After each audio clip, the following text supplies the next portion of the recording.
Why haven't you got a PA? Right. So why are you still checking like your messages? How come you haven't got somebody to like check your messages for you? Check my emails, but like, I like to be on top of social media, like interacting, because otherwise, if you let someone else run your account, Yeah. it's not you. Do you know what I mean? Like, so it's not just like messages and stuff like that, but just like now it's all about, we've just had the weigh-in. I'm getting all the I'm getting the pictures through, I'm getting the head-to-heads through, and I decide what I post on my platforms, like as in my individual platforms.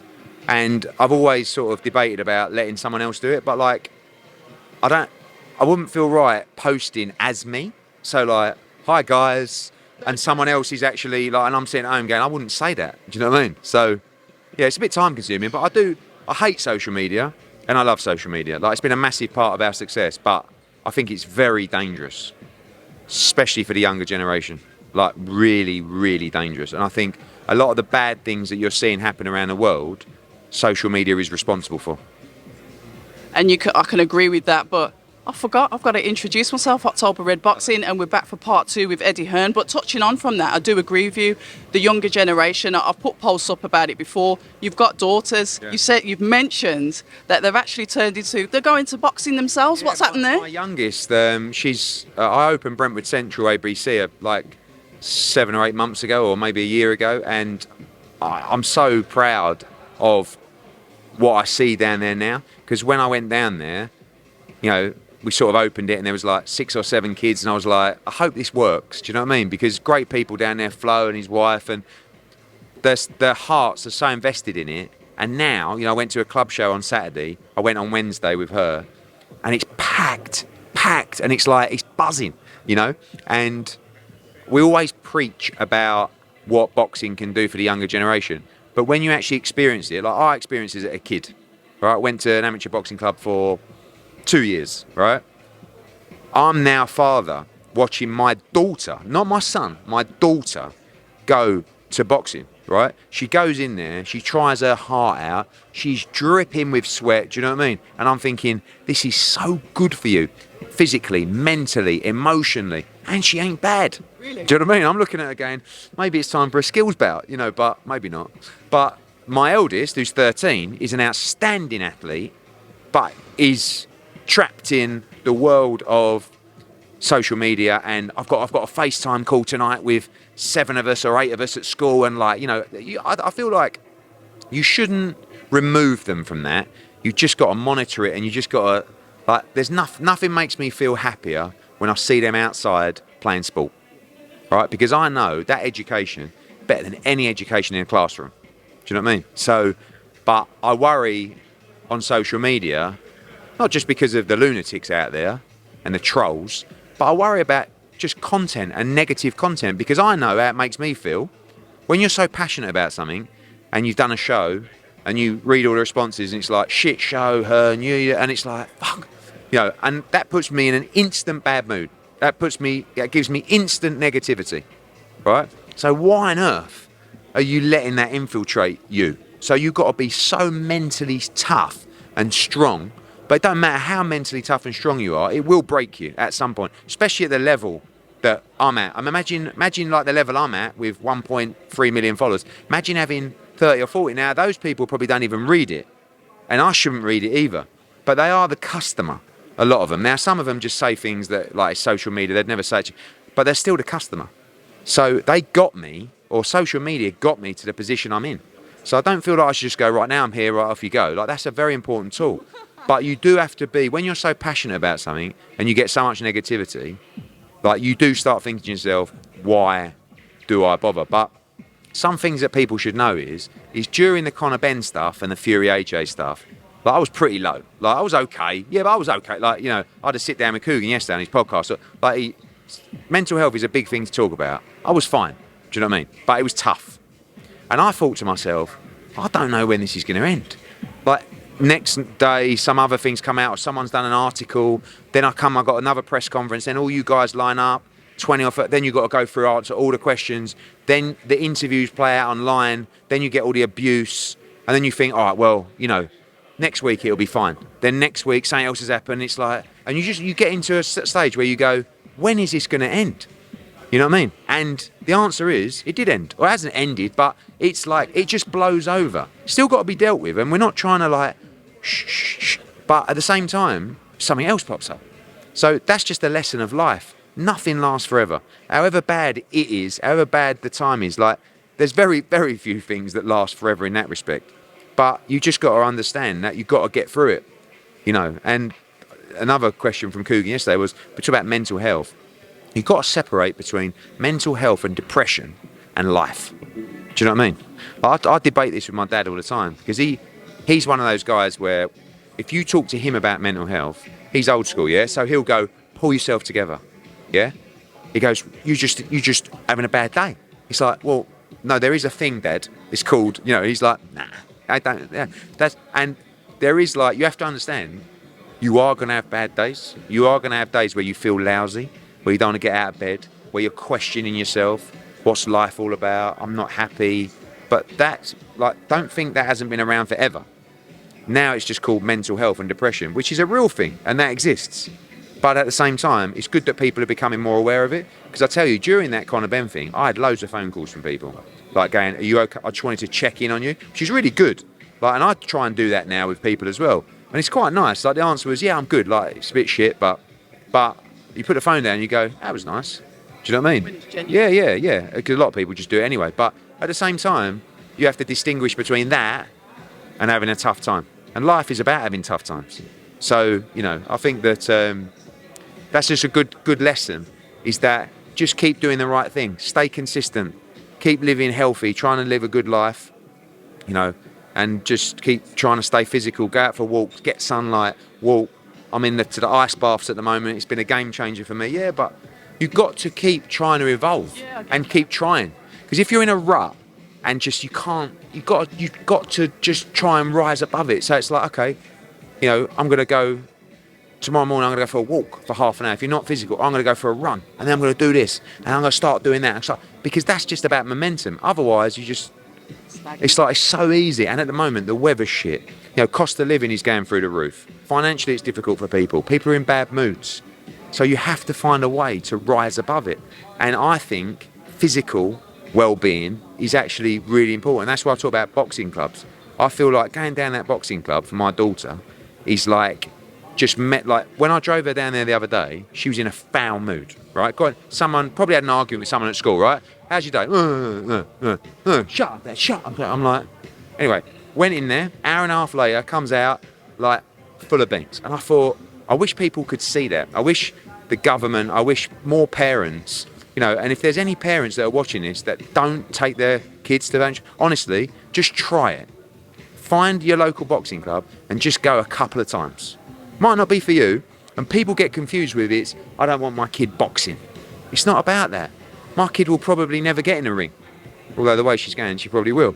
But if she has a passion for it, I'll let her do it. But let her do the circuits, let her punch the bag, let her be around other kids, listen to the coaches, get told off. Right, there's an old boy at Brentwood Central, he's like 80. Right, stop talking. She's like, what? I'm thinking, she don't do that with me, you know? So yeah, can't speak highly enough about amateur boxing clubs, and I hope parents just try it, because it's so easy to give them a phone and go, like, you know what I mean? Yeah.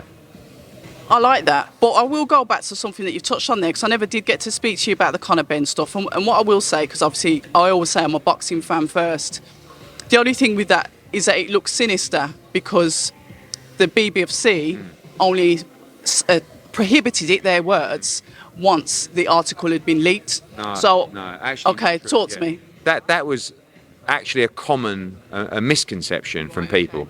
The British Boxing Board of Control wrote to us on Wednesday morning at like 8:30 in the morning saying, we are not allowing this fight.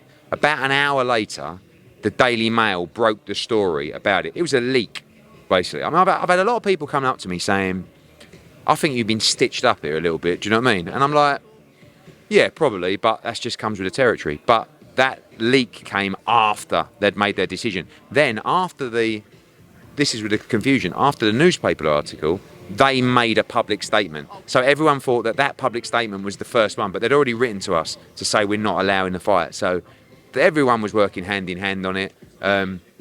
We feel the board had a difficult decision, but at the same time, We took the brunt, yeah? So they had all the information as long as we'd had the information. But they took 3 weeks or whatever it was to say no. And because they took that time, if they would have turned around a day later and gone, no, we would have made a statement, no one would have said nothing, no one would have got any blame, he's failed a test, but we have to lean on the governing body for answers. So look, here's all the information, tell us what you want to do. But it was Matchroom's fault, it was Eddie Hearn's fault, do you know what I mean? But that comes with the territory. But no one said to the board, why? Why did you take so long? And by the way, it was difficult for them. But because they took so long, we got the brunt. Do you know what I mean? And it was like, oh, you guys were trying to get the fight on. No, we said to the board, you're the governing body, you make the decision.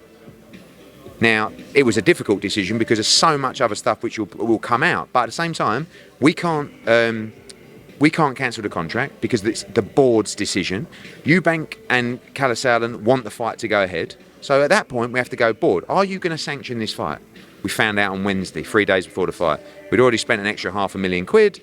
And then we get all the blame that comes with it. I don't think anybody handled it perfectly, but, you know, it is what it is. Fair enough. Everyone can sit there in hindsight and say that we live and we learn. And thank you for clearing that up because, like I thought, it looks like you guys have been stitched up. Yeah. So that's what it came across to me. And the question does remain, why leave it so late in the day for everything to come out, thinking about the money? And it's, okay, your business at a loss for that, but there's also the customers that have paid for hotel rooms, travel, and then there's people like myself, self-funded, doing the same thing, and it's like, we could have done with knowing earlier, but then, like you said, it comes back on yourself. Pull the event, please pull it as soon as possible, because by then, we've paid for the rooms, we've paid for the flights, we've paid for the O2, we've paid for the train tickets, the car companies, the catering, the drug testing, everything. It's hundreds and hundreds of thousands of pounds. But I also feel for the people, like you say, booked a hotel, can't get their money back, etc. And that's the problem with boxing, and we don't want people to lose heart with that. Yeah. Well, we can draw a line under it. Like you said, information will come out when it does come out. Obviously, we saw the weigh-in, a very polite, more respectable one. Nobody's getting slapped in the face, pushed or shoved or whatever. But park that. I just want to ask you your thoughts on Anthony Joshua.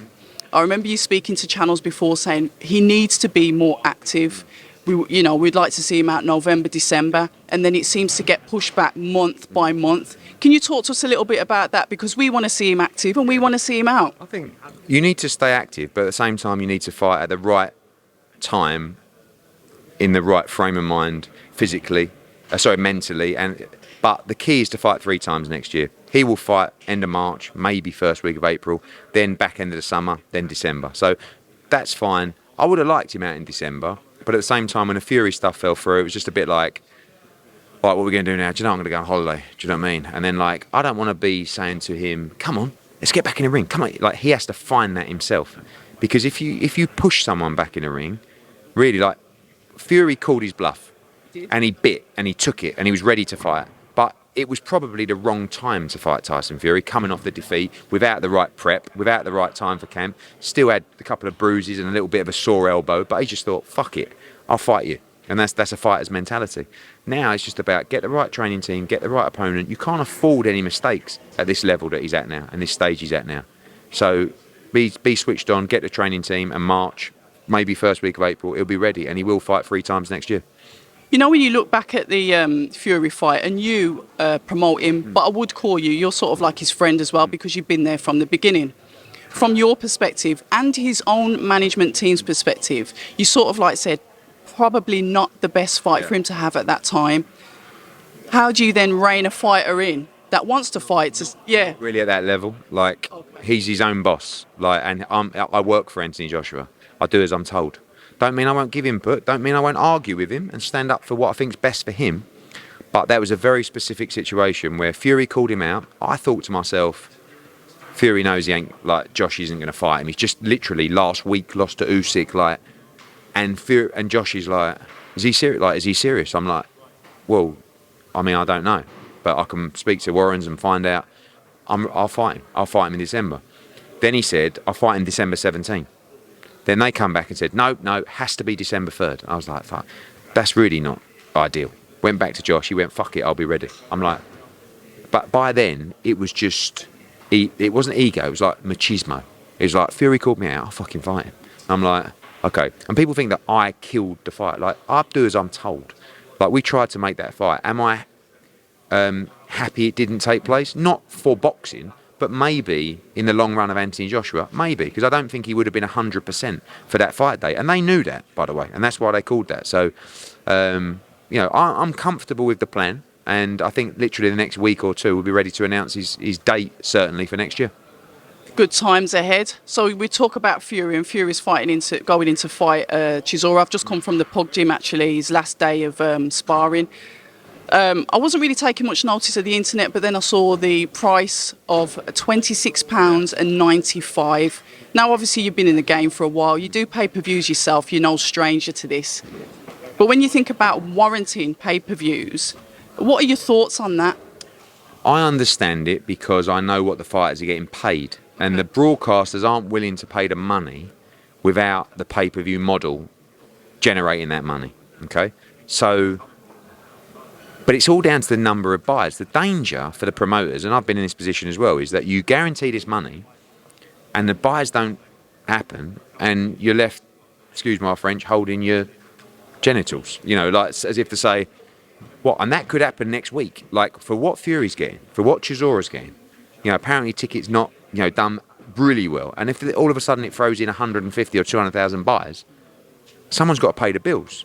But there's no other way to do that fight without making it pay-per-view. The problem comes with the price point in the current environment, cost of living, to say, you know, and we're finding, and I think, look, there's 4 shows in London this week. We'll have 5,000 or 6,000 at Dillian White. Normally we'd have 7 or 8, right, at a fight like this.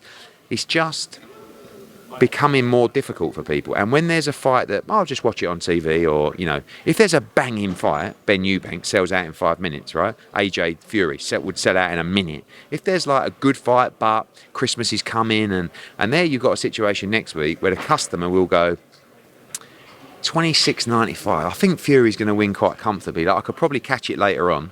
Do you know what I mean? Like on social media, or see the knockout, and the World Cup's on, and no. And I've saved myself 26 quid, 27 quid. So you've got to make sure you give more value than ever for fight fans. And that's difficult. But at the same time, it's like Liam Smith, Chris Eubank. Everyone's now saying, that's a joke, that's pay-per-view. Same thing. I know what they're both getting. That's the way you can pay them. Now, how many buys it does is another story. All of a sudden, that's a good fight, but it's in January, coming off Christmas. Like, it's going to be 20 quid, 24.95, whatever it's going to be. And although I'm still doing pay-per-views, it was really my job to do not as many as possible, but certainly a frequent number. And every time I did one, I'd try and stack the card and I'd try and give everyone value for money. But the criticism was brutal. Like, you announce one, it's like, oh, pay-per-view, joke. And it's like, and they've got a point, but it's the only way you can do it. So, yeah. It's interesting that you say that, but yeah, I get it. It is business, but I think sometimes in boxing, the fans are fickle and they'll just find any reason to complain anyway. But I get that. There was one thing I wanted to touch on, but you've looked at your phone now and I forgot what it is. I can't even remember what I was going to say. It couldn't have been that important. But what I will say is thank you for giving me your time today. No worries, I was last again, but I think I like being last. Of course. Good, we'll see you there. Thank you. October Red. We'll see you Saturday night. Hi, and thank you for watching October Red Boxing. Like, subscribe, and tap the bell for notifications. You can also find us on Instagram at October Red Boxing and on Twitter, October Red UK. And remember, at October Red, we stay ready.